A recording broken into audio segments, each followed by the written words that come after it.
Maurice Nicoll, Psychological Commentary, Volume 2, based on his work with Gurdjieff, Birdlet, February 17, 1945. Commentary on Acquired Eyes, or on Acquired Conscience, Part 2 of 3. Acquired conscience always justifies if anything goes wrong and if we are found lacking in our own estimation because we can't bear our self-love to be hurt. This shows how our acquired conscience is connected with our real love and is not real conscience, which has scarcely anything to do with self-love. We feel we have made ourselves socially and have so depleted our self-love. However, we have to know what it is to feel that we have been fools and made mistakes without always trying to justify ourselves and get back to where we were before, socially speaking. One person connects this acquired conscience with the scribes and Pharisees that Christ so constantly attacks. The reason is that acquired conscience is only turned outwards and is only distressed when one has made a fool of oneself externally in the opinion of other people of one's own social rank, whereas real conscience is turned inwards and has scarcely anything to do with this outwardly turned conscience. As long as your lie has come off and is well applauded, it will not bother your external conscience, but your internal conscience will know that you have lied and possibly harmed a great many people, however well you have carried it off. You must all understand that the awakening of real conscience undermines the personality little by little, and first of all, attacks or makes uneasy the false personality and all those pretenses and facades and external appearances that we spend so much force keeping up until the work begins to dissolve us. One person asked, is fashion an example of acquired conscience? Well, answer this for yourself. You can be in the fashion without being controlled by the fashion. If you only feel yourself rightly through obeying fashion, you have no center of gravity save self-love, and you're turned round by fashion instead of fashion turning around in you. The difference is between what fashion does to you and what you do in connection with fashion. This seems to me an important idea. Several people connected with acquired conscience and self-love with internal considering. I quote one example. I have observed acquired conscience in connection with internal considering. For example, wanting to do the right thing. And as internal considering means looking after oneself, it must be connected with self-love. One person shows how acquired conscience is based on fear. I think acquired conscience is based on fear of consequences, fear of loss of prestige, possessions, or position, fear of social ostracism, fear of criticism or of ridicule, fear of not being thought well of. This particular fear seems to be based on self-love.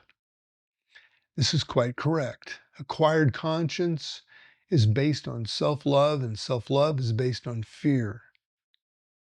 Self-love is orientated outward towards what people think of you. If they flatter you, your self-love is gratified. And if you feel depressed, and not if you feel depressed, you are afraid of having your self-love wounded, having no basis of truth in yourself. I listened the other day to the remark of a countryman in the road who was wearing a peculiar cap with ear pads in the frozen weather here. His wife shouted to him, "People will think you're a fool wearing a cap like that." And he said, "I think they're fools for not wearing caps like mine." He did not follow fashion, but made it individually. All self-love is based on fear of other people's opinion about you. Self-love can never be abolished completely in us, as Christ showed in his words, "You must love your neighbor as yourself." That is, there must be self-love and love your neighbor equally. You cannot help being wounded through the self-love or gratified by something you have done well through self-love. Ouspensky used to say about this that if we have done something well, we can give to our self-love just one tiny moment of satisfaction and not more. But a person who is full of self-love and nothing else is always afraid, and naturally so, if you come to think of the reason, because his center of gravity is outside of himself, paradoxically, because he wishes to gain applause and praise to gratify himself, and there's nothing internal that he follows apart from the attitude of other people towards him.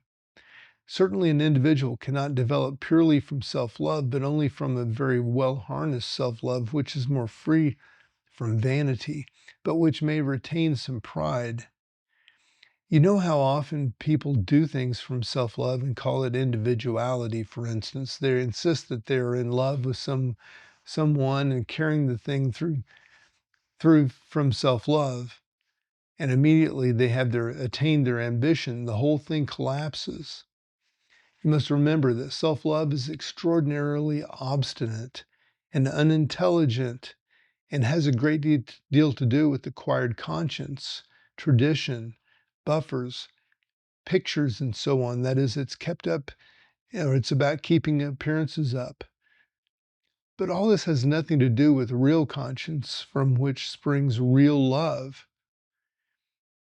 It is imagination that plays such a tremendous part in the unhappiness of life, as the work teaches so often. Here I will speak briefly about aim in connection with acquired conscience. The danger that is that we may follow an aim made by acquired conscience. Such an aim is wrong. An aim cannot be formed from the dictates of our acquired conscience, which belongs to the acquired side of ourselves, that is, the personality. And here we have to think very deeply about what this means. A real aim in the work has nothing to do with this acquired conscience that dictates to us all sorts of unreal aims. The aim may be right, but the basis may be wrong. I should like you to think, for example, of making an aim from acquired conscience and then reflect what it might mean to make an aim from what the work teaches. You know what the work takes. You know the work takes the place of the real conscience until the latter is slowly awakened. If we always want to cling to what we are, and if our only idea of right and wrong is derived from our acquired consciences, we will make wrong aims and submit ourselves to useless efforts. Acquired conscience may tell you that you ought to be more social and inquire after other people's health and so on. Now, if you really try to do this as an aim, it will all go wrong because it's not real, but it has its basis in a matter of reputation, of being well thought of, and so on. Such an aim only tortures you because it leads into nothing real internally. Now, you have the same kind of aim, but from such a much deeper level. You might, for example, be told by your emotions that you must not be so difficult, or something like that. This comes through self-observation and through a much deeper realization of your situation. Simply to externally consider from false conscience has nothing to do with realizing the necessity of external considering from a deeper level. The reason why you do things is quite different when you act from acquired conscience from when you act from real conscience. When you do a thing from real conscience, from consciousness of yourself and what you are like, its action is to develop essence.